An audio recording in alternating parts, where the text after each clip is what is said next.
Resepsi pernikahan Prehlinto Baro, ulama karismatik Aceh, cucu Abu Tanjung Bungong Teungku Haji Abdullah bin Ibrahim, Selasa 8 Februari 2021, Maugid Sago Kecamatan Bandar 2 Kabupaten Pidijaya, resepsi pernikahan atau walimatul ursi putri ketiga dari Ibu Mukarramah. Cucu Abu Tanjung Adinda Bifutul Fazilah dengan Ananda M. Lahambudiva, putra dari Nasrul dan Ibu Nuraini. Acara berlangsung nyata disaksikan oleh reporter MTV News di Komplek Dayah Putri, Budi Babul Ulum, Gampong Maugid Sago.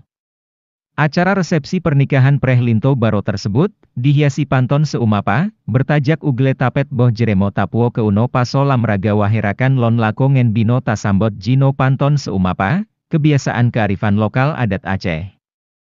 Ranuk Payung Kuning, pesejuk, tepung tawari mempelai, yang dilakukan langsung oleh Haji Abdullah Ibrahim, nenek daripada Adinda Bifutul Fazilah, di kesempatan resepsi pernikahan Prehlinto Baro, cucu ulama karismatik Aceh, Abu Tanjung Bungong. Ribuan tamu undangan hadir, di antaranya berbagai daerah di Provinsi Aceh, dan tetangga Kabupaten Pijai, serta berbagai pimpinan dayah di provinsi tersebut. Pijai, Mawardi melaporkan.